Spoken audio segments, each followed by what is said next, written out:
I remember that autumn evening like it was yesterday. The sun had long since dipped below the horizon, casting a deep orange glow over the small town of Oakdale. I was patrolling the outskirts, my cruiser's headlights illuminating the winding roads and dense woods that seemed to swallow the darkness whole. The dispatcher's voice crackled over the radio, her words laced with a sense of urgency. All units, we have a 10-96 at the old Miller farm. Possible hostage situation. My gut told me this wasn't your average domestic dispute. I hit the sirens, feeling a familiar rush of adrenaline as I sped towards the farm. The GPS guided me through the twisting roads, the silence in the car punctuated only by the steady hum of the engine and the soft crackle of the radio. As I approached the farm, I noticed an eerie stillness. The only sound was the distant barking of dogs, their frantic yips piercing the night air. I killed the sirens, not wanting to spook whoever was inside. My hand instinctively went to my sidearm, a familiar weight that brought a sense of comfort. I pulled up to the farmhouse, my eyes scanning the perimeter. The windows were dark, like empty eyes staring back at me. I could feel the tension building, my senses on high alert. I radioed for backup, my voice low and even. "This is Deputy James. I'm on scene at the Miller farm, requesting assistance." The wait was agonizing, the silence oppressive. I could feel the weight of the situation settling in, like a slow-moving storm cloud. I knew that the next few minutes would be crucial, that the outcome hung precariously in the balance. I took a deep breath, my mind racing with scenarios, my training kicking in like a well-oiled machine. I was ready for whatever lay ahead, my focus laser-sharp. I step out of my patrol car, the crunch of gravel beneath my boots echoing through the stillness of the rural morning. The air is heavy with the scent of damp earth and fresh-cut grass, a stark contrast to the sense of unease that settles in the pit of my stomach. A call like this one always gets my attention, a possible homicide, out in the middle of nowhere. As I approach the scene, I take in the details. A small, run-down farmhouse, surrounded by overgrown fields and a few scattered trees. No signs of life, just an eerie silence. I can see the victim, a young woman, lying on the porch, her body positioned in a way that suggests she didn't go quietly. My training kicks in, and I begin to process the scene. I take a deep breath, forcing myself to focus on the task at hand. I've seen my fair share of tragedy, but it never gets any easier. My eyes scan the area, taking in the lack of signs of forced entry or struggle. This wasn't a random act of violence. The perpetrator knew the victim. I pull out my notebook and begin to document everything. The position of the body, the lack of visible injuries, the eerie sense of calm that pervades the scene. My mind is already racing, trying to piece together the events that led up to this moment. I take a moment to survey the surrounding area, my eyes scanning the horizon for any signs of witnesses or potential evidence.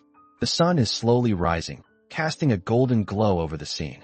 It's a beautiful morning, but I know that beauty can be deceiving. As I wait for forensics to arrive, I can't help but think about the victim's family, about the loved ones who will soon receive the worst news of their lives. It's a heavy burden to carry, and one that I've shouldered many times before. But for now, I push those thoughts aside and focus on the task at hand, uncovering the truth behind this senseless tragedy. I remember the case like it was yesterday. The sun was setting over the small town of Oakdale, casting a golden glow over the dusty streets.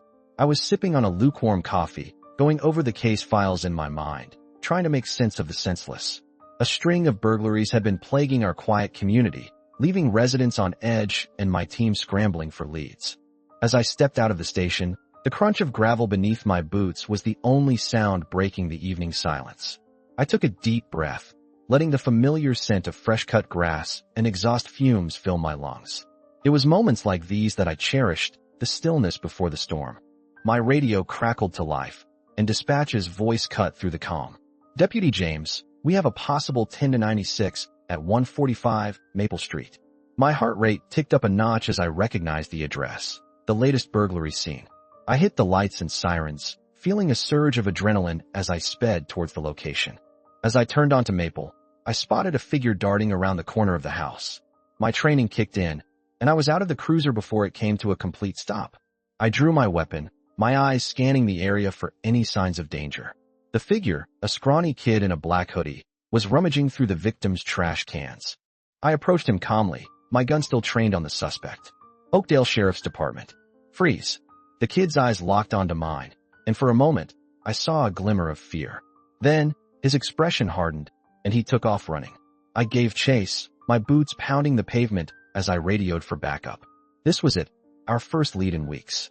Little did I know, this was only the beginning of a long and twisted road. The Green family. They were a peculiar bunch, to say the least. I remember the first time I met them, out at their farmhouse on the outskirts of town. It was a crisp autumn morning, the kind that makes you want to take a deep breath and appreciate the simple things.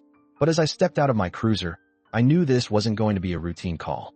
The patriarch, Old Man Green, greeted me with a firm handshake and a suspicious gaze.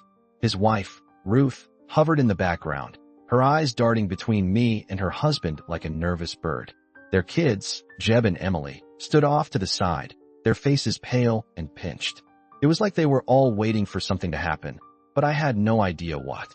The reason for my visit was a complaint from a neighbor about a loud disturbance the night before. I'd been told it was just a family argument, but as I walked up to the house, I noticed something off.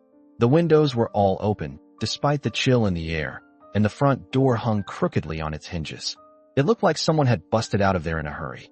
As I began to ask questions, I sensed a web of secrets and lies. The Greens were tight-lipped, but I could see the fear lurking beneath their surface. It was like they were hiding something, but I didn't know what. I made a mental note to keep an eye on them, to dig deeper into their story. As I turned to leave, Emily caught my eye.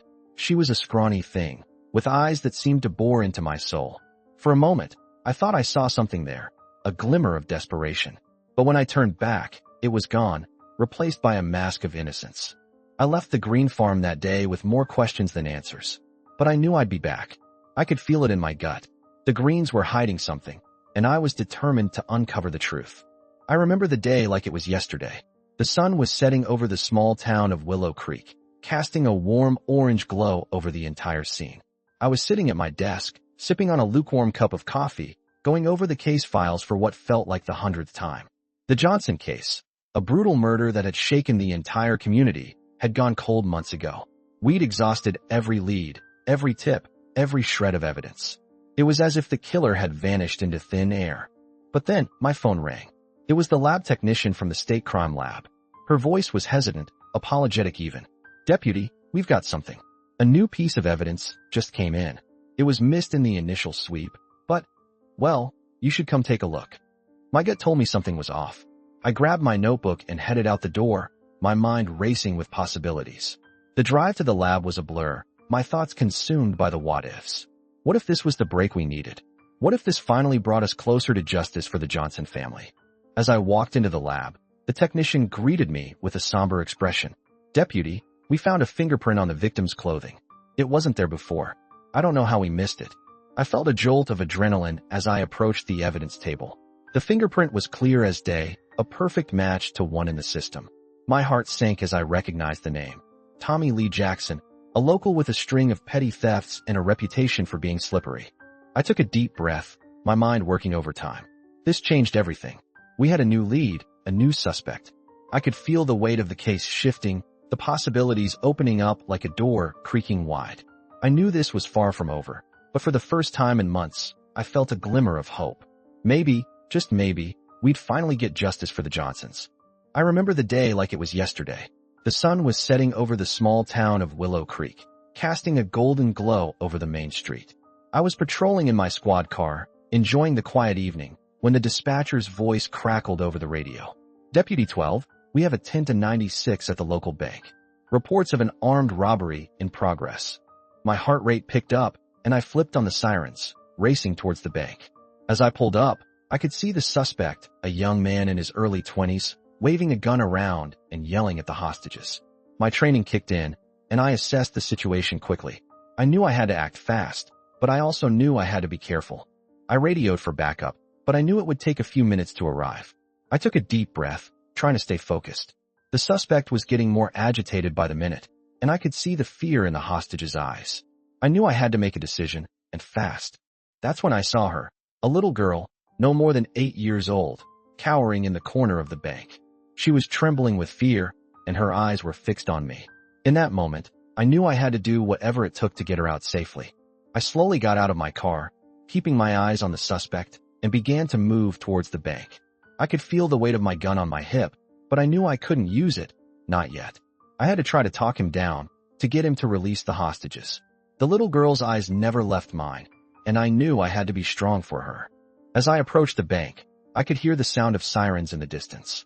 Backup was on the way, but I knew I had to keep the suspect calm until they arrived. I took a deep breath, trying to stay calm, and began to speak in a low, even tone. "Hey, buddy, let's talk about this. You don't want to hurt anyone. Why don't you let the hostages go, and we can talk about what's going on?" I stepped out of my cruiser, the crunch of gravel beneath my boots a familiar sound. The rural road was narrow, the only illumination coming from my vehicle's headlights. The call had come in as a possible domestic disturbance, but something about it didn't sit right. The dispatcher's words still echoed in my mind. "Female caller, sounds hysterical, won't give her name." As I approached the small, weathered house, I noticed the front door was open, creaking gently in the breeze. My hand instinctively went to my sidearm, a habitual gesture born of years of experience. I took a deep breath, my mind racing with worst-case scenarios. My eyes scanned the surrounding area, searching for any signs of trouble. The air was heavy with the scent of wood smoke and something else, something acrid. My gut told me to be cautious. I pushed open the creaking door, calling out, "Sheriff's Department, anyone here?" The only response was silence. I stepped inside, my eyes adjusting to the dim light.